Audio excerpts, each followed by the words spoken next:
CTV News with Carlyle Fiset. Good evening. Thanks for joining us. Community members gathered earlier tonight ahead of the 5th anniversary of the deadly attack on the Afzaal family. It was deemed an act of terrorism motivated by anti-Muslim hate.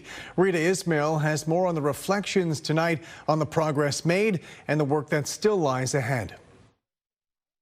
A moment of silence, honoring the lives of the Afzaal family. This Saturday will mark 5 years since the family was killed while out for an evening walk in northwest London. Tuesday night, community members gathered to remember them and focus on preventing similar acts of hate in the future. As we remember the family, as we remember their pain, as we remember the misery that the family has gone through at that moment and in the last 5 years, we also want to know how we can move forward together as a community. The event, called Rooted in Remembrance and Growing Together as Allies, brought together residents for conversations about allyship, inclusion, and combating discrimination. While organizers say important conversations have taken place since the attack, many believe more work remains. There's still a lot of hate that exists and many different incidences of Islamophobia alongside other forms of racism and discrimination continue to plague our communities. My own personal interactions with the family, which continue to this day, one of the things that they emphasize is that they say that this is not about the family themselves in and of themselves, but rather the focus is on the work that needs to be done within the community in order to prevent this from happening anywhere else. For volunteers and attendees, the responsibility extends beyond the Muslim community. The broader community, the non-Muslim community, for example, in this instance, is committed to joining together, committed to individual actions to ensure that nothing of this sort ever happens again in London. Nathaniel Veltman, who deliberately drove his pickup truck into the Afzaal family simply because they were Muslim, was convicted on 4 counts of first-degree murder and 1 count of attempted murder in 2023. His appeal is currently before the courts. As London prepares to mark the 5th anniversary of the attack, organizers of tonight's event say remembrance must be paired with action. Rita Ismail, CTV News. A 13-year-old boy pleaded guilty today in Goderich to first-degree murder. It's a case dating back to 2024, a stabbing attack which left an 11-year-old girl dead. With more on today's plea and what comes next, here's Jerry Dewan. The first-degree murder plea was heard Tuesday morning at the Huron County Courthouse in Goderich. OPP were called to the scene of the murder on July 2nd, 2024. The court heard the boy, who was 13 at the time of the offense, stabbed the victim more than 70 times and sexually assaulted her. As part of an agreed statement of facts, Assistant Crown Attorney Deanna Bronwicki told the court there were signs of severe blood loss. Her blood volume was depleted. The major mechanism of death was exsanguination. The court heard of the killer's sexual pursuit of the girl, noting that dozens of surreptitious and inappropriate pictures of the girl were found on his phone. The court also heard he had more than 2,000 internet searches for porn. Bronwicki told the court that on the day of the murder, the young man tried to touch her, and when she resisted, he stabbed her enough to overcome her resistance to sexual activity with him. The photos, along with forensic images from the case, were sealed by the court, with Superior Court Justice Mark Garson noting their disturbing and graphic nature. Shortly after the stabbing, the teen called 911, telling the dispatcher that the girl had been abducted by 3 men in a white truck. The OPP actually picked him up and drove him back to the scene. But even then, there were suspicions because he was covered in blood. The court was told that under Canadian law, a killing committed in the course of a sexual assault constitutes first-degree murder. A psychiatric assessment was conducted earlier in the proceedings, but following the guilty plea, an updated assessment has been ordered. That report and a separate pretrial report will be presented to the court on August 10th. That's when a date for a sentencing hearing is expected to be set. While a first-degree murder conviction for an adult carries an automatic 25-year life sentence with no chance for parole, a first-degree murder conviction under the Youth Criminal Justice Act carries a maximum sentence of 10 years. The sentence is divided into a maximum of 6 years in continuous custody, followed by 4 years of conditional supervision in the community. In Goderich, Jerry Dewan, CTV News. Family members delivered an emotional closing statement today at the inquest looking into the death of an inmate who died while in EMDC custody. With more on their message to the jury, here's Nick Paparella. The mother and father of 29-year-old Drew Pearson admitted that their son dealt with his own demons. But in their closing addresses, Judy and Phil Pearson told the inquest jury that their son didn't deserve to die on a cold cement floor on December 27th of 2018. Pearson, who had drug issues, was homeless at the time he was arrested on arson charges in connection to this blaze at a St. Andrew Street boarding house. He was booked at the cells at London Police Headquarters, made an appearance at the London Courthouse, and was then taken to the Elgin Middlesex Detention Centre. All along, he complained to those in charge about a sore back and ribs and requested to be taken to hospital, but he was denied. Within hours, he died from sepsis. His mother told the inquest it never crosses their mind that something else could be going on internally that they can't see, that bacterial infection brewing in his body. Through tears, she continued, why couldn't Drew have been lucky enough to have that person who realizes the responsibility they have for a person's welfare and safety? That person could have been a hero. They probably would have saved our son's life. When some witnesses told the inquest they wouldn't have done anything differently, Judy Pearson tearfully said, you would think and hope everyone would be questioning what did we miss and what can we do better. Otherwise, what is the purpose of this inquest? She went on, did he not deserve kindness to know that someone cared? Pearson's father, Phil, was also very direct, saying, innocent or guilty, he didn't deserve a death sentence. He was neglected and ignored with his request to go to the hospital. He went on, I don't understand the decisions of these people. They have no idea of the young man who died in front of them. With the mother saying that Drew deserved better, Phil Pearson wrapped up by saying, Drew, I'm sorry and love you, and I'm not sure exactly how to carry on, but for you, I must. The inquest is expected to be in the hands of the jury for their recommendations on Wednesday. Nick Paparella, CTV News. London's mayor says he's optimistic about a plan from upper levels of government to slash municipal development charges on new homes. We're interested in looking into that. There's some details yet have to be looked into. Our staff have to do the analysis. But I can tell you from my perspective, I want to participate in any program that has no net new impact on property taxes. In March, the province and feds announced an $8.8 billion partnership, temporarily reducing development charges on new construction. Those charges can add up to $50,000 to a home price in London. Municipalities that reduce charges by 30 to 50% over 3 years will be eligible for provincial or federal funds for infrastructure like new roads and sewers. Those communities would be responsible for 10% of those infrastructure costs. I'm also hopeful that the province will recognize municipal contributions to DC reductions already. As you know, we've had a 100% DC waiver in our downtown core for some time. The owner of a shopping plaza fronting the bus rapid transit route on Wellington addressed City Council today, warning the loss of left turn access would lead to a significant reduction in property value. I think it's fair to say we're being threatened with litigation if we don't back down from something that, in the opinion of our staff, is a standard safety feature. A lawyer for Skyline Retail Holdings argued City Hall must install an additional traffic light between Wellington and Commissioners to maintain left turn access. However, city engineers say having 3 traffic signals from Baseline to Commissioners would impact vehicle flow.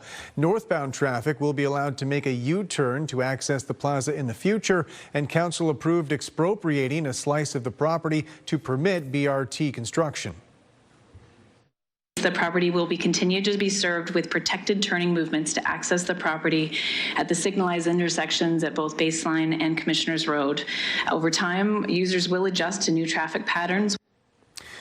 Officials with White Oaks Mall are downplaying any parking concerns as construction on the new IKEA location ramps up. It's slated to open this fall and expected to draw in customers from around our region.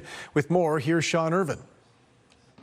As workers dismantle the former Bay store to turn it into an IKEA, a longtime area resident is watching. Throughout his lifetime, he has witnessed the ongoing transformation of White Oaks Mall. I've seen it from Walco to Walmart, and when there was a grocery store in there, and I've seen it all. And now London is a witness to the earliest stages of a new concept for IKEA.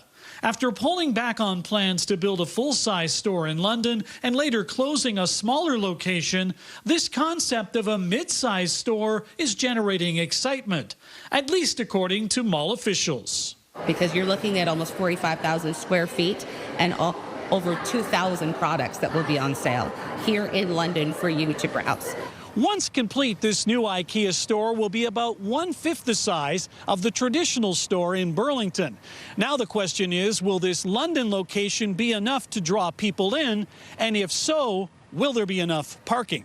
With construction ongoing, this man had a parking section to himself just before the mall opened. Picture 6 months from now when this store, they say, is ready to go. Do you think you'll be getting a parking spot? It's gonna be hard. Like, this is already a busy spot over here. But mall management confirms it is working with IKEA to ensure there is plenty of space, adding that both parking garages will remain for some time, even with future development plans in place. That's good news for shoppers. Who knows, maybe in their wisdom, they'll build a 2-tier, 3-tiered parking over here. And with most in-stock products expected to be compact in size, patrons will also be able to use the bus rapid transit system when it debuts. Either way, for some, driving out of town to visit IKEA is about to be a thing of the past. You know, having something here in the community will help, especially, you know, when you got a lot of students coming in, you know. IKEA is your one-stop shop, right? In London, Sean Irvin, CTV News. Union leaders say almost 24 frontline positions have been cut at the London Middlesex Children's Aid Society. According to representatives for OPSU Local 116, members received layoff notices late last week as the organization faces an almost $6 million deficit. In a statement, Children's Aid officials say the changes will result in 23 job cuts. However, they'll be able to hire for 17 new positions once this restructuring is complete. Provincial politicians are getting an extra long summer break. The legislature rose today, concluding a brief session, and now they won't be back in their seats until late October. Siobhan Morris reports. It's the pageantry that puts a period on the spring session of the Ontario legislature. Just 30 days inside Queen's Park, packed with controversy for Premier Doug Ford and his government. He spent their money on a luxury private jet. He sold out the Toronto waterfront to American investment bankers. And he changed the laws of this province to hide his cell phone records. By the time MPPs are all back together, leaves will be falling off the trees. The legislature on recess until October 27th. It's not a break. We are going to be extremely busy with public hearings, with committees, with conferences. You will see MPPs in every corner of this province. The Premier defends his work ethic. He says his schedule is packed, including with work trips to the U.S. Rather than sitting here and arguing with each other, we're actually going to get out there and talk to the people and start bringing more jobs to Ontario. But critics argue it's more about ducking accountability. It's wrong. And the government's just getting the habit of doing this. They don't want to be here. They don't want the scrutiny. There is a second part of the government's justification of waiting until late October to reconvene. We don't want to interfere in the municipal elections. Opposition leaders counter that in the last few weeks, the government's expanded the powers of regional chairs, muscled in on the deal governing Toronto's Island Airport. They directly interfered in Toronto elections back in 2018. So it's BS if the government's not bringing us back because they don't want to interfere in municipal elections. Siobhan Morris, CTV News. Young girls from across the region were invited to the London airport today for the 3rd annual Girls Aviation Day. As Brian Bicknell reports, it's an event aimed at getting more women into the industry. Their feet on the ground, but their dreams in the clouds. A day for girls to learn about everything aviation and the high-flying careers that it offers. Well, I never thought about it before, but now it sounds like really fun. I learned a lot about how planes and drones work, things like that. And I've learned that there's a lot of women that work in STEM. The third annual Girls Aviation Day took place at London International Airport, welcoming more than 1,000 girls from grades 6 to 8 from 5 area school boards. We know that they are underrepresented, and many times when we think of aviation, we think of pilots, but we don't know of all the other careers and opportunities. So we want them to be able to visit the industry partners, build relationships, and have those memorable experiences that they know that there's a place for them in the future. An opportunity to get up close to aircraft and engage with interactive stations led by female professionals and students in the field, including Kalea Corneli, whose job is to test fly new planes. They need a test pilot and a flight test engineer to fly the plane for the first time.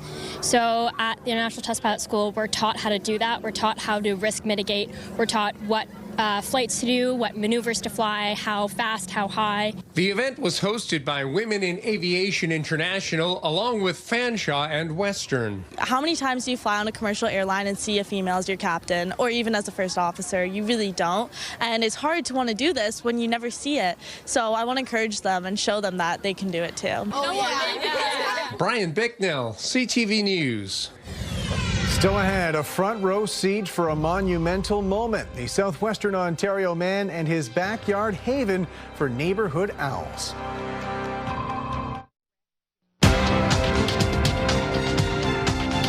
Canada's main stock index reached a new record high today, helped by gains in the energy sector. The TSX up 435 points. In New York, the Dow added 228, the Nasdaq up 7. The Canadian dollar gained a modest 0.02 of a cent.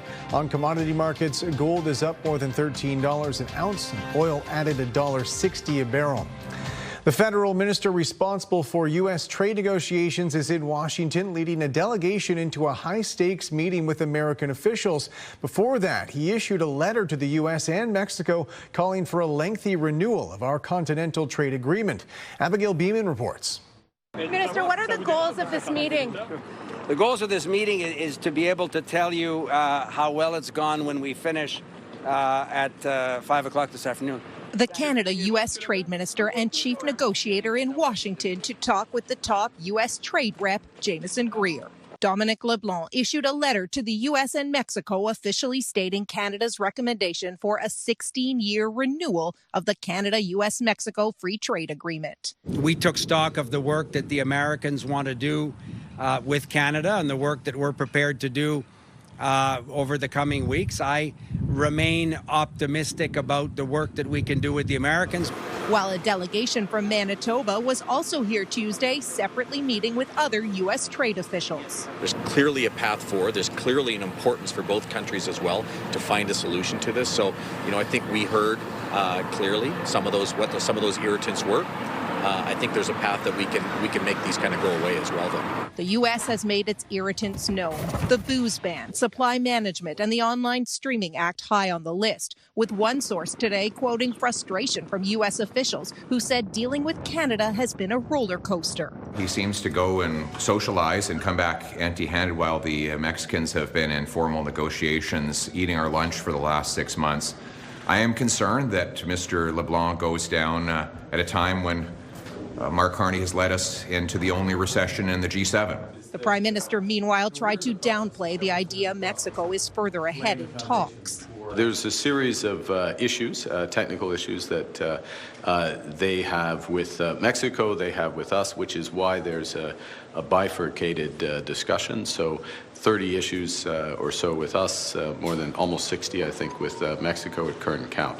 And so we're working through a series of those issues. Mexico has already wrapped up one round of trade talks with the U.S., with 2 more set, leaving many worried about where that leaves Canada ahead of a July 1st deadline.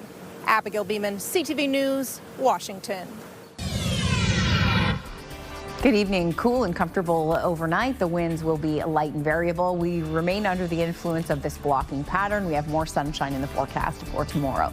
Thanks so much, Barb from Malahide, for sending this photo in of Willow. If you're heading out for a walk first thing in the morning, it will be nice, cool, and fresh start to the day with lots of sunshine. Stay with us. Your local weather forecast is coming up with details of some heat moving in. Welcome back on the desk with Julie now after another beautiful day here in London, and we're getting some warmer temperatures as we go through the week as well, it sounds like. We could see 30, 32 degrees. Those are warmer temperatures, yeah. Sorry, that's hot. In terms of our day-to-day warm-up, today we started to feel it. It was 25 degrees this afternoon, but again this morning it was nice and cool and fresh. Now as we head into tomorrow morning, a repeat, so we're still nice and cool overnight, but that's pretty much the end of it. Temperatures are going to warm up significantly. Let's take a look at this satellite radar. So I've been talking for over a week about this blocking pattern that remains in place. It's brought some heavy rainfall to parts of Western Canada, some flooding rains in through southern parts of Alberta. Still rain continues. So really what we are seeing is on the western periphery of that block, we're picking up the rainfall and the cooler temperatures. And then the further east you go, we get the warmth and high pressure. And then as we head out to the Maritimes, you can see some rain. So bookending with these low pressure systems in the upper atmosphere. We are under the influence of high pressure, and that will continue at the surface and aloft. That promotes stability in the forecast, creates the weather that we've been experiencing with all of that sunshine. Now, as that block starts to break down over the coming days, our temperatures will start to warm up because it will shift. So as the block starts to shift in the upper atmosphere, what happens is the jet stream that's been bringing us this cool northerly flow will be no longer. We'll start to pick up a southerly wind around the area of high pressure, and as a result, temperatures will be climbing as we push towards the weekend. Now, the block itself will be breakdown by Saturday. We're into some rainfall, and by then we'll be looking for rain. Of course, it's been extremely dry. Now, talking about these hot temperatures that are coming our way, by Friday, again, as I mentioned, we could see temperatures above 30 degrees. So still quite cool out there tonight and comfortable. We'll dip down between 8 and 10 degrees. Winds will be light and variable for your Wednesday. Lots of sunshine. It's looking like an absolutely picture-perfect day. The high 26 degrees. So each day we've seen the temperatures warm by a degree or two, and then heading into Thursday we slam into some heat. We'll hit a high of 30, 31 on Friday. Now, Environment Canada is going hotter than 31. I'm a bit more conservative with these forecast models, so I'll keep you posted if we get hotter, but it looks like we could see our first 30-degree day of the season. As we head into Saturday and Sunday, we have some showers on the way. Daytime highs from 24 to 28, and we'll round out day 7 with a high of 28 degrees under a mix of sun and cloud. So definitely the opportunity for some rain this weekend. A system developing in the American Midwest. The Central Plains will drive in with some moisture expected, and that will lead to a bit of rainfall. Midwestern Ontario, a nice day for you tomorrow as well. Lots of sunshine, and 24 will hit 29. 29 on Friday, chance of nighttime rain, and then Saturday some showers moving in. Mix of sun and cloud on Sunday, and 24, and daytime highs early next week, quite summer-like, from 26 to 27. So one more day to enjoy the nice comfortable conditions before the heat moves in. Carlyle, back to you. Thanks, Julie. A new Nanos poll is suggesting there's broad support among Canadians for overhauling healthcare systems across the country. The survey found a vast majority of respondents said they're frustrated with long wait times and chronic understaffing. Andrew Johnson reports. She got her own bowl of Cheerios last week for the first time. Jen Dunn still remembers how she got her daughter Kaya, who has severe autism, a referral to a pediatrician. How could she forget? I'm not exaggerating. I was on my knees in tears. And I said, I'm not leaving here until I get some help. Nobody will help me. Hours spent in waiting rooms or months on referral lists. Don't pass quickly. Any kid on the spectrum, it's just so hard for them to wait. Dunn's number one focus is her daughter, but her own care situation is bleak. She last had a family doctor a decade and a half ago. I was pregnant with my daughter, and she just turned 16. I have gone on extensive wait lists, but I never get, it's like a lottery to get in. Dunn's experience is echoed in a new Nanos research poll of 1,000 Canadians who most commonly named long waits their number one healthcare concern, followed by poor access to services and shortages of both doctors and staff. More than 90% of Canadians polled say something needs to change. More than 2/3 are open or somewhat open to having providers use AI to assist with diagnosis and treatment plans. 60% expressed openness to allowing private organizations to deliver publicly funded surgeries and diagnostic tests to reduce wait times. The health system generally is so hard to turn this big ship around, whether it comes to using virtual care, allowing health professionals to use AI, allowing health professionals to do more of the things that traditionally doctors would do. Only 14% of Canadians polled believe the healthcare system is headed in the right direction. No matter the solution, and a fix won't be simple, almost everyone agrees something is seriously wrong. Andrew Johnson, CTV News, Vancouver.